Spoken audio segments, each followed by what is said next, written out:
दुनिया में इस वक्त जितनी तब्दीलियां हो रही हैं और जितनी आपको नज़र होती हुई नज़र आई हैं, आपने कभी सोचा है उसके पीछे किसका हाथ है, उसका ज़िम्मेदार कौन है, वो कौन सी ताकत है, वो कौन सी क़ुव्वत है, वो कौन सा मुल्क है, वो कौन सी शख्सियत है, वो कौन सी कंपनी है, वो कौन सी NGO है, वो कौन सी सोसाइटी है जो इसके पीछे ये रिवॉल्व कर रही है और ये इतना इम्पोर्टेंट रोल प्ले कर रही है। आप अगर रशिया यूक्रेन की वॉर ले लें, 5वां साल चल रहा है, रशिया अभी तक सर्वाइव कर रहा है। रशिया को कौन सपोर्ट देता आया है? अगर पाकिस्तान इंडिया की मई 2025 की वॉर कर लें तो उसमें किसका खुफिया हाथ था और किसने बड़ा इंपॉर्टेंट रोल प्ले किया? अगर लद्दाख के ऊपर अगर वहाँ पे कोई झड़पें हुई हैं और वहाँ पे इशू चल रहे हैं इंडिया के अंदर 7 स्टेट्स के, उसके पीछे किसका हाथ है? अगर साउथ एशिया में देखिए तो नेपाल, बांग्लादेश, मालदीव और ये तमाम जो ममालिक हैं, इनके पीछे इनको स्ट्रॉन्ग करने में किसका हाथ है? और आपने कभी सोचा इसी तरह ब्रिक्स एक ऑर्गेनाइजेशन जो है, इसकी कौन सी जो मुल्क है जो इसका रूह रवां है? और आखिरी मसला जो मैं डिस्कस करना चाह रहा हूँ वो मैं डेलिब्रेटली मैंने सबसे आखिर में रखा है क्योंकि मेरा ख्याल है वो सबसे ज़्यादा इम्पोर्टेंट है, और वो है ईरान और अमेरिका की जंग जो 28 फरवरी 2026 को शुरू हुई, और उसके पीछे भी कौन सी क़ुव्वत मुतहर्रिक है, और तो इस पे बात करेंगे। तो इस हवाले से हम डिटेल में चलते हैं कि देखिए, सबसे पहले आइए यूक्रेन वॉर के ऊपर कि 5वां साल शुरू हो गया है और अभी तक रशिया जो है वो इस वक्त ताबड़तोड़ हमले कर रहा है और यूक्रेन के साथ वो उसने टक्कर ली हुई है। और चाइना ने अभी तक बज़ाहिर कोई मदाखलत नहीं की क्योंकि चाइना बिलीव नहीं करता डायरेक्ट इंटरवेंशन पे। चाइना की अप्रोच जो है वो नॉन कन्फ्रंटेशनल होती है कि मैंने किसी के मामले में दखल अंदाज़ी नहीं देनी। तो मैं जो बात करना चाह रहा हूँ, जी आप सही जगह पे पहुँचे हैं, मैं चाइना की ही बात कर रहा हूँ। और चाइना का खुफिया हाथ है, चाइना ओपनली सामने नहीं आता, यही मैं आपको बताना चाह रहा हूँ। और ना चाइना सरेआम मुदाखलत करता है, वो अमेरिका की तरह डायरेक्टली किसी पे अटैक नहीं करता, वो कोरिया पे अटैक नहीं करता, वियतनाम पे अटैक नहीं करते, इराक पे अटैक नहीं करता, ईरान पे अटैक नहीं करता, अफ़गानिस्तान पे अटैक नहीं करता। वो सिर्फ सीक्रेटली खामोशी के साथ अपना रोल प्ले करता है। और यूक्रेन वॉर में देखिए, सैंक्शंस के बावजूद रशिया के ऊपर सैंक्शन लगी हुई हैं और उस सैंक्शन के बावजूद चाइना ने रूस को इतने हथियार बेचे हैं, और यही वजह है कि जिसकी वजह से जो रशिया है वो सस्टेन कर सका है और उसने यूक्रेन को टफ टाइम दिया हुआ है। इसके अलावा मत भूलिए कि शी और पुतिन की मुलाकातें वो भी इस बात का मज़हर हैं कि उन दोनों के दरमियान कितना स्ट्रॉन्ग बॉन्ड है। और अभी रिसेंटली डोनाल्ड ट्रंप ने चाइना का विज़िट किया है, तो उसके फौरी बाद किसने विज़िट किया है चाइना का? तो वो पुतिन ने विज़िट किया है। और देखिए, डोनाल्ड ट्रंप को कोई रिज़ल्ट नहीं मिला, कोई एग्रीमेंट नहीं हुआ, चाइना ने कोई चीज़ सरेंडर नहीं की, चाइना ने अपना कोई वीक पॉइंट नहीं दिया, लेकिन पुतिन के साथ उसके दर्जनों डीलें साइन हो गई हैं। तो ये चाइना है जो इस वॉर के पीछे खड़ा है और टफ़ टाइम दे रहा है यूरोप को और यूरोप के अलाइज को।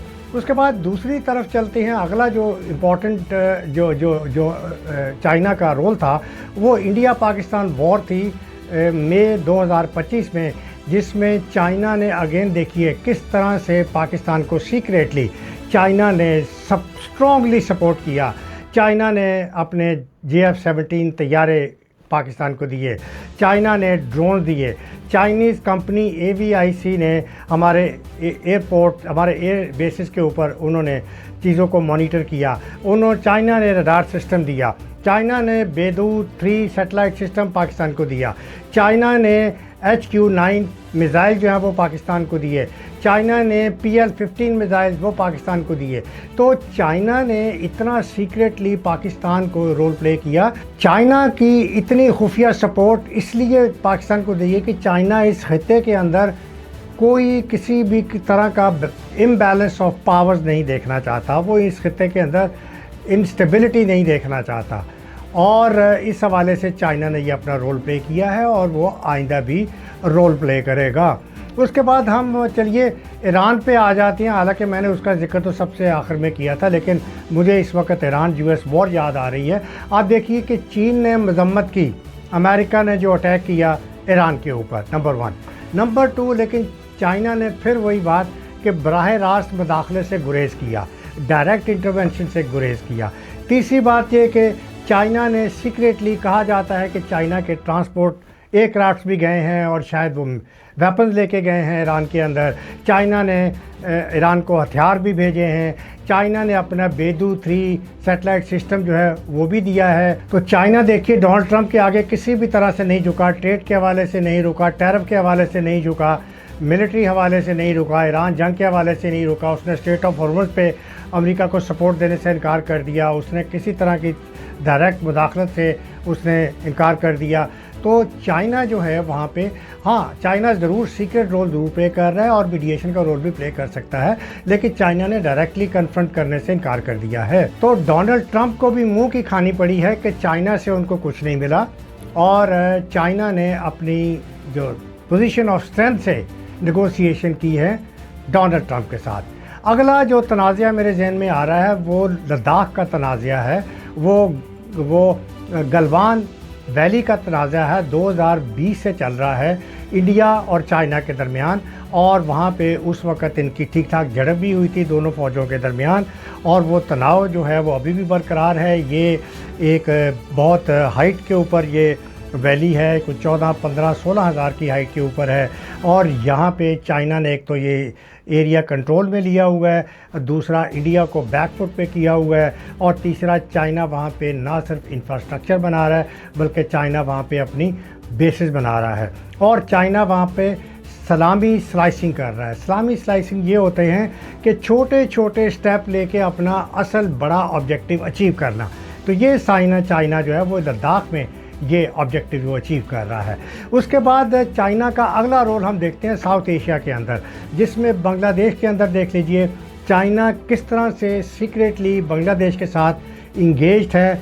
यूनुस की गवर्नमेंट के दौरान जब वो चीफ एग्जीक्यूटिव था बांग्लादेश का, चाइना और बांग्लादेश के दरमियान मीटिंग्स हुई, फिर वो एयर बेस लेने के हवाले से बात हुई, फिर वो चाइना एक पोर्ट में भी इंटरेस्टेड था और चाइना चिकन नेक कॉरिडोर में भी इंटरेस्टेड था। अच्छा, मैं आपको ये भी बताता चलूँ कि इसी के चाइना जो है वो इंडिया का किसी तरह का भी प्रेशर और असर रसूख इस खत्ते में बर्दाश्त नहीं करेगा, और चाइना को अगर ज़रूरत पड़ी इंडिया को प्रेशराइज करने के लिए तो चाइना दबाव डाल सकता है चिकन नेक कॉरिडोर पे भी, और उसके फिर जो असरात होंगे वो मेरा ख्याल है आप वो समझ गए होंगे को कितने संगीन होंगे इंडिया के लिए। उसके बाद आगे चलते हैं, चाइना का रोल देखते हैं साउथ एशिया में। मतलब बहुत से ममालिक हैं, बांग्लादेश है, नेपाल है, श्रीलंका है, मालदीव है, तो चाइना ने वहाँ क्या खुफिया रोल प्ले किया। बांग्लादेश के हवाले से देखिए इनकी मीटिंग हुई, यूनुस ने मीटिंग की और चाइना में ये नेगोशिएशंस हुई, एक बांग्लादेश की एक पोर्ट लेने के हवाले से, बांग्लादेश की एक एयर बेस लेने के हवाले से वहाँ पे ये अंडरस्टैंडिंग क्रिएट की गई। उसके बाद नेपाल के अंदर चाइना जिस तरह से अपना सीक्रेटली उनको कंसोलिडेट कर रहा है उनकी गवर्नमेंट को, फिर श्रीलंका और मालदीव के अंदर जिस तरह वो स्ट्रिंग ऑफ पर्ल्स के ज़रिए वो इंडिया के गिर्द जाल बुन रहा है, और तो ये तमाम जो इक़दामात हैं ये तमाम इंडिकेट कर रही हैं कि चाइना आपको हर ख़ित्ते में, हर कॉन्टिनेंट में और दुनिया के हर हिस्से में आपको नज़र आ रहा है। अगली बात मैं करूँगा ब्रिक्स की। ब्रिक्स एक ऑर्गेनाइजेशन है जो कि अब उसमें 11 ममालिक हो गए हैं, और ब्रिक्स के अंदर चाइना जो है वो सबसे ज़्यादा इम्पोर्टेंट रोल प्ले कर रहा है, और रशिया के साथ मिलके वो एक बड़ी strong global south organisation establish कर रहा है, ग्लोबल साउथ की आवाज़ बन रहा है। और इस प्लेटफॉर्म के ज़रिए, इस ऑर्गेनाइजेशन के ज़रिए चाइना जो है वो एक टफ़ टाइम दे रहा है इंटरनेशनल वर्ल्ड ऑर्डर जो कि अमेरिका ने इस्टेब्लिश किया था after the end of the second world war.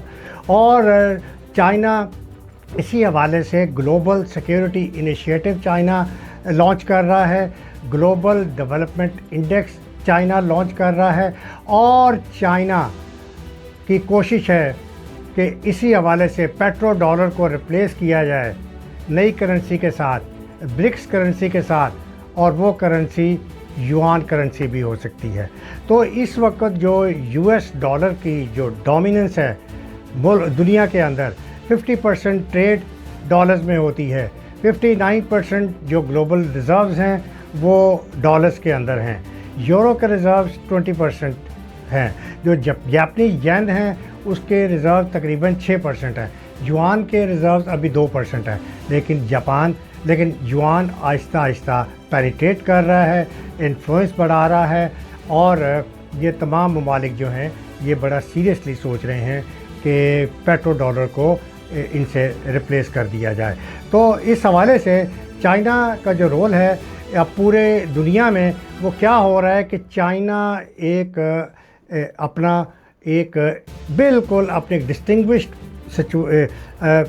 Situation میں اپنے آپ کو چائنا لے کے کھڑا ہے, اور چائنا دنیا کی تمام ڈیولپمنٹس پہ نظر رکھے ہوئے ہے, گو کہ بظاہر سامنے نہیں ہے.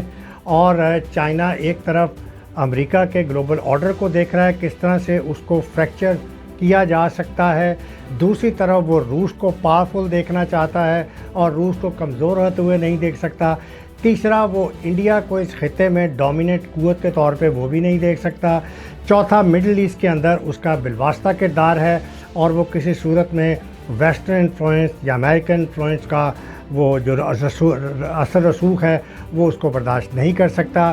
پھر چائنا پاکستان کو بھی بہت سٹرونگ اور مضبوط دیکھنا چاہتا ہے, اور تو یہ تمام جو چائنا کے جو انٹرسٹ ہیں یہ اس چیز کو انڈیکیٹ کرتے ہیں کہ کس طرح سے چائنا گلوبلی اپنا ایک خفیہ رول پلے کر رہا ہے اور اپنی پوزیشن کو سٹرونگ سے سٹرونگ کیے جا رہا ہے. تو جاتے جاتے میں یہ بات کہنا چاہ رہا ہوں کہ چائنا کی کہ صاف چھپتے بھی نہیں اور کھل کے سامنے آتے بھی نہیں. تو یہ صورتحال ہے چائنا کی. تو اس وقت کا اندازہ کریں جب چائنا کھل کے سامنے آ جائے گا, جب چائنا اپنی پوزیشن کو کلیئر کر دے گا, واضح کر دے گا, اس وقت امریکہ کی صورتحال کیا ہوگی اور دنیا کی صورتحال ہوگی, اس پہ ذرا آپ غور کیجئے گا. میں فی الحال آپ سے اجازت چاہتا ہوں. اپنا خیال رکھیے گا. اللہ حافظ.